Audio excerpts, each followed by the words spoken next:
Bonjour à toutes et à tous et bienvenue sur Et pourquoi, le podcast qui ne répondra pas à vos questions mais vous aidera à y réfléchir. Nous voilà dans la deuxième partie de l'épisode sur le sport. Si vous êtes de retour après avoir écouté la première partie, je tiens à vous remercier chaleureusement pour votre attention et votre curiosité. Si vous découvrez ce podcast, je vous invite à écouter la première partie qui posait la question « Et pourquoi il faudrait souffrir pour être beau ou belle ?»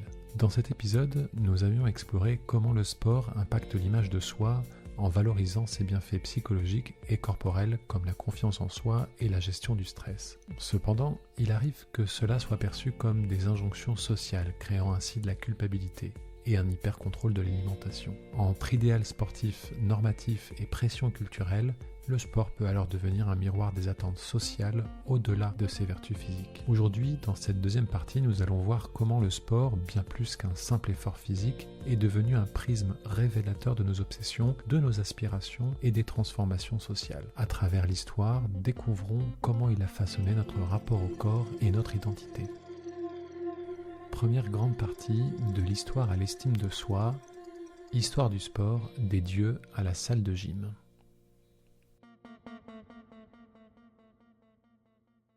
Comme je le disais dans l'épisode précédent, il peut être intéressant de gratter la surface réfléchissante de ces miroirs qui nous disent tant de choses pour voir à la manière d'un vieux meuble peint et repeint au fil des années et des modes les différentes couches qui racontent son histoire. Pour écrire ce chapitre, je me suis appuyé sur le livre « Histoire du sport » de Thierry Terré, de la collection Que sais-je aux éditions Puff, ainsi que diverses sources historiques. Le sport n'a pas toujours été une affaire de chronomètre ou de podium. Si l'on remonte aux origines, dans la Grèce antique, l'effort physique était avant tout un hommage aux dieux. Les Jeux olympiques, par exemple, étaient moins une compétition qu'une célébration religieuse. Courir, sauter ou lutter, c'était honorer Zeus. Le corps était alors un outil sacré, symbole de la perfection morale et physique. Après la chute de Rome, pendant près de 15 siècles, les pratiques sportives antiques disparaissent. Le Moyen-Âge voit bien émerger des activités physiques comme la soule, ce jeu populaire où villages et communautés s'affrontaient dans des mêlées désordonnées, mais on est loin de l'idée moderne du sport. Ici, on parle d'identité sexuelle, masculine, parfois professionnelle, un rite d'intégration, notamment à destination des célibataires. Petit clin d'œil à l'épisode sur le célibat que je vous invite à écouter. Et si quelqu'un m'accuse d'autopromo, je réponds coupable. Entre le XVe et le XVIIe siècle, le jeu de paume devient une véritable passion française, pratiquée par toutes les couches de la société. Ce jeu, ancêtre du tennis, se joue principalement en salle, reflétant une évolution du rapport au corps vers des pratiques plus codifiées et socialement intégrées. Premier tournant significatif au XIXe siècle. À cette époque, la révolution industrielle transforme tout, y compris notre rapport au corps. Les gymnases font leur apparition, souvent ouverts par des étrangers, des Allemands, des Suisses ou même des militaires désireux d'exporter leur discipline. Le corps devient un sujet d'étude et de marché. On le mesure, on l'entraîne, on le vend comme on le ferait pour une machine. À Paris, certaines salles s'associent à des médecins pour asseoir leur légitimité. Terré écrit à ce propos « La conquête d'une clientèle passe notamment par la publication de manuels ou par l'association avec un médecin localement connu qui se positionne ainsi comme moderniste en incluant la gymnastique dans ses recommandations médicales. Ainsi, les salles sont à l'initiative d'une association avec des médecins pour asseoir leur légitimité et pour, je cite à nouveau Terré, progressivement stimuler une demande à coup de stratégies commerciales variées et d'alliances avec ceux qui font autorité en matière d'hygiène. C'est également à cette période que le terme « sport » fait son apparition dans la langue française, dérivé du vieux français « des sports », signifiant divertissement, plaisir physique ou de l'esprit. Cette évolution sémantique reflète la transformation des activités physiques en pratiques structurées et institutionnalisées. Le XXe siècle vient signer la deuxième évolution. Là, le sport bascule dans une autre dimension. Les Jeux olympiques modernes, réinventés par Pierre de Coubertin, mettent en scène un culte du dépassement individuel, volonté de l'effort musculaire intensif, disait-il. Et cet effort, le public le regarde. Avec la radio, puis la télévision, le sport devient un spectacle mondial, un miroir où les nations projettent leur ambition et leur corps. Le corps n'est alors plus seulement un outil, Il est une vitrine, un objet de désir et de consommation. Enfin, au XXIe siècle, les miroirs se multiplient. Le sport envahit les écrans, réseaux sociaux, applications connectées, influenceurs. Le sport santé devient la norme. Fini l'athlète élitiste. Place aux pratiques et, j'utilise des guillemets, lambda, à grand renfort de miroirs avant-après. Salle de fitness accessible à toutes les bourses, running, yoga, tout est fait pour qu'on bouge, qu'on performe, qu'on consomme du bien-être. Et il n'est plus rare de voir bondir sur son écran un doigt pointeur, encore celui-là, et je vous revois à nouveau sur l'épisode sur le célibat, vous accusant de rater votre vie si vous n'allez pas à la salle. L'estime de soi retrouvée devient le nouveau Graal, la salle, le faiseur de Dieu, Olympe du bien-être psychologique et social. Nouvelle partie, histoire du corps, du miroir unique aux multiples reflets. Comme le reflet d'un miroir évoqué dans le chapitre précédent, l'histoire du sport révèle des strates successives de notre rapport au corps. Mais que se passe-t-il lorsque ce miroir se déplace et devient une lentille d'observation plus large ? Je vous rassure, même si le travail colossal sur l'histoire du corps d'Alain Corbin, Jean-Jacques Courtine et Georges Vigarello couvre en 3 tomes de la Renaissance à aujourd'hui, je me suis limité au dernier, Histoire du corps 3, les mutations du regard, le XXe siècle. Ce siècle marque donc une étape cruciale dans l'histoire du corps. La médecine, ayant été régulièrement sollicitée au siècle précédent pour promouvoir l'activité sportive comme pratique moderne, à une époque où elle était peu considérée, celle-ci transforme alors le corps sportif en un objet d'étude et de soins. Les avancées scientifiques permettent d'approfondir la connaissance de ces mécanismes internes, mais cet élan de rationalisation s'accompagne d'une nouvelle solitude. La connaissance précise par l'individu de ses potentialités génétiques pourrait un jour lui permettre de modifier son style de vie et de réformer son destin, écrit Anne-Marie Moulin. Et de poursuivre, la responsabilité de l'individu vis-à-vis de son propre corps grandit en conséquence. Ce processus de technicisation et de quantification du corps trouve une illustration saisissante dans l'effort de la culture physique au début du XXe siècle. L'entraînement devient une science, où chaque centimètre de tour de taille ou de biceps est soigneusement mesuré, où le rendement énergétique devient un objectif central. Cette vision machiniste coexiste toutefois avec une nouvelle psychologie du corps, dans laquelle l'individu est invité à développer son potentiel personnel et à devenir le médecin de lui-même. Vigarello, faisant l'inventaire du lexique utilisé par différents acteurs de la culture du physique du début du XXe siècle, écrit « La visée s'est étendue. Non plus seulement l'hygiène ou la morale, mais l'affirmation. Non plus seulement la force, mais le grandissement, l'opiniâtreté par l'entraînement calculé. » Tout cela dans le but de mieux résister aux aléas de la vie. Pour souligner la convergence de la pratique sportive et l'introspection, il cite enfin un texte de 1930 du médecin Jean des Vignes-Rouges, et je vous jure, je ne l'ai pas inventé, qui, dans son ouvrage « La gymnastique de la volonté » écrit « On peut pratiquer une sorte d'autosuggestion pendant les séances d'éducation physique ». La deuxième moitié du XXe siècle poursuit l'idée de Vignes-Rouges, dans une conception plus introspective du corps. L'entraînement physique n'est plus seulement orienté vers la performance ou l'esthétique, mais devient un moyen d'explorer son identité intime. Au-delà du sport, l'entraînement est devenu un monde, où le sujet est censé gagner en maîtrise et en élucidation de lui-même, écrit Vigarello.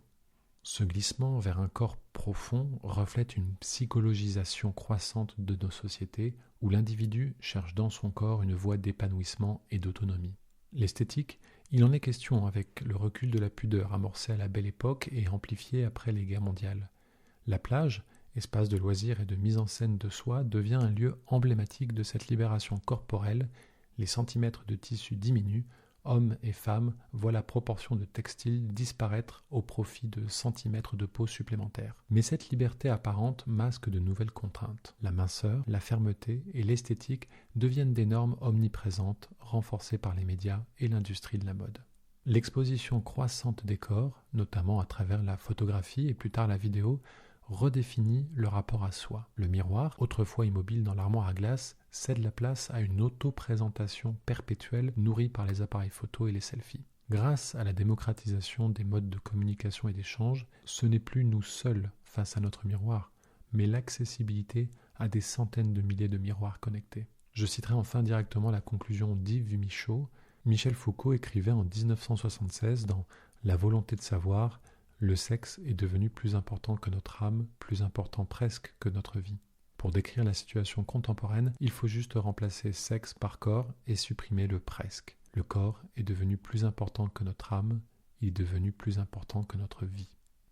Le corps est devenu le centre de nos obsessions, un espace où se jouent des quêtes de sens multiples. Liberté, conformisme, exploration intime ou performance sociale. Il n'est plus seulement notre écrin, mais notre identité, un lieu où se croisent les attentes collectives et les aspirations personnelles.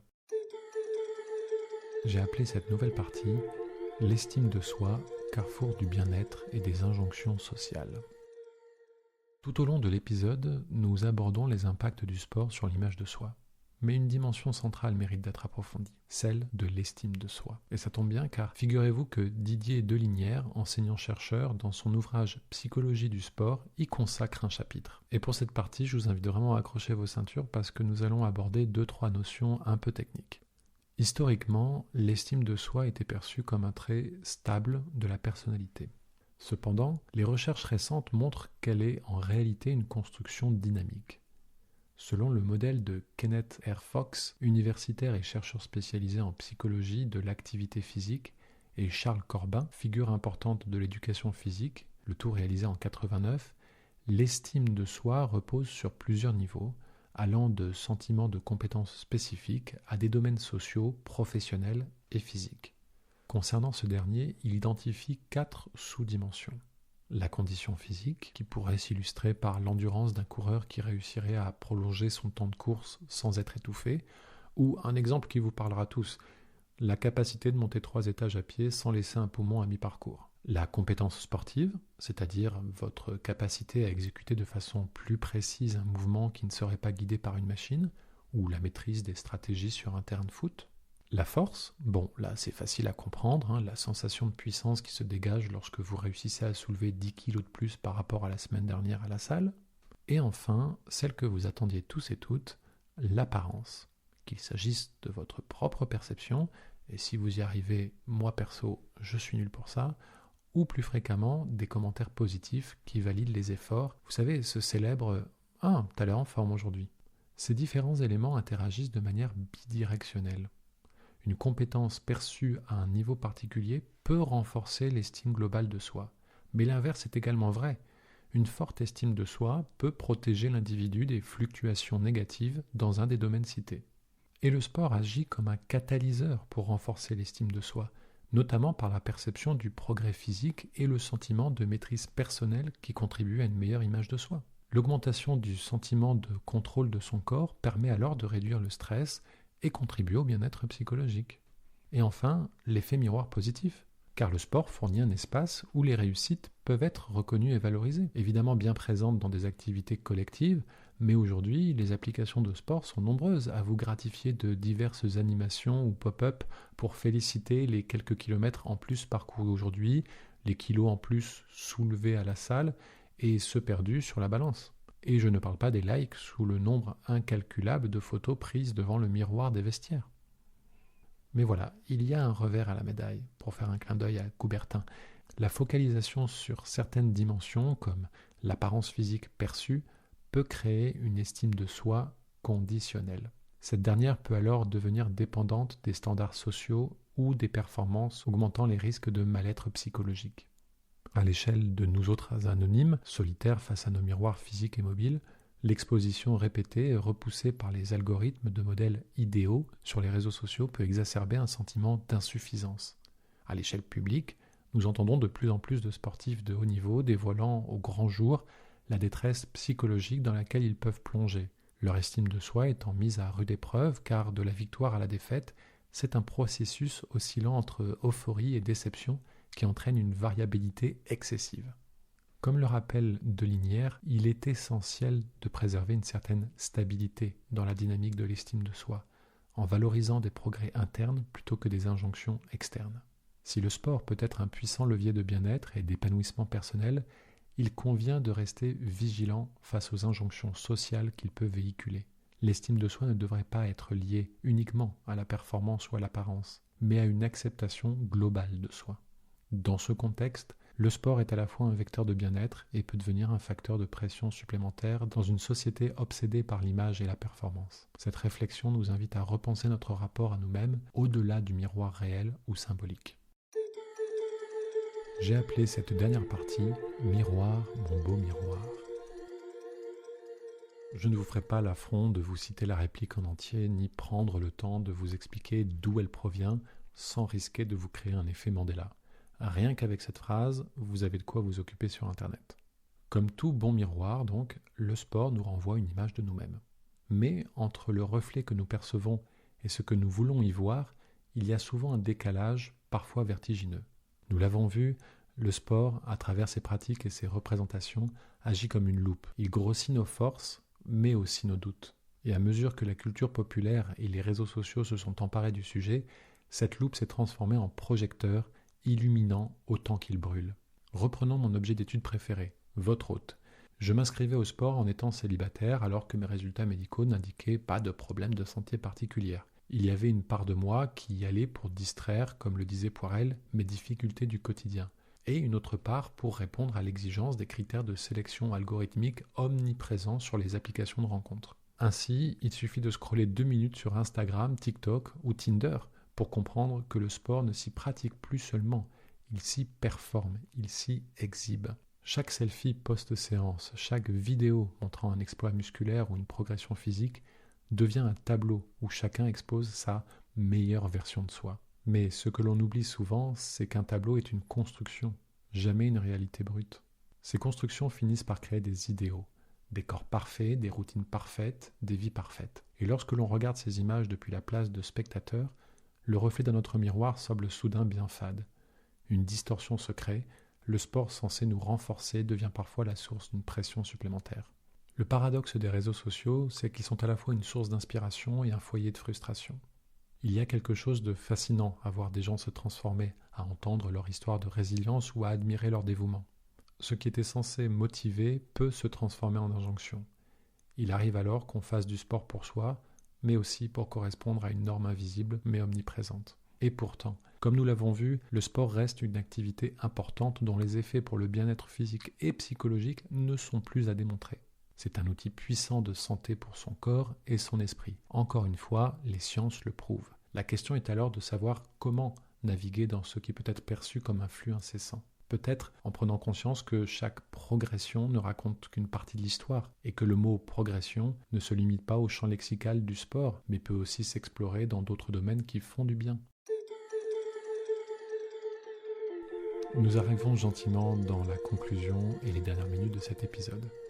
L'exploration de la relation du sport au corps et à l'estime de soi est passionnante et comme souvent, leurs différentes histoires nous permettent à travers leur évolution de mieux comprendre ce qu'il se joue derrière nos miroirs.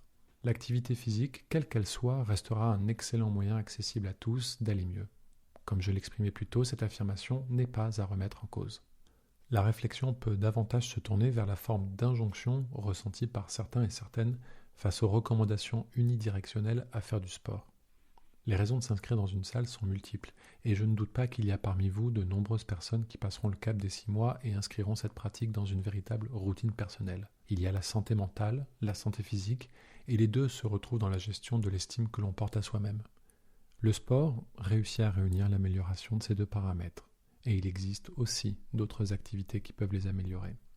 Si se sentir beau ou belle passe par une souffrance physique ou psychologique, alors peut-être qu'en faisant un pas de côté et en changeant son point de vue, il est possible d'explorer d'autres pistes où l'effort, la force ne sont pas les garantes de la réussite. Nous voilà à la fin de cet épisode. Alors, je n'ai sans doute pas répondu à la question, mais je vous ai peut-être aidé à y réfléchir. À bientôt, merci.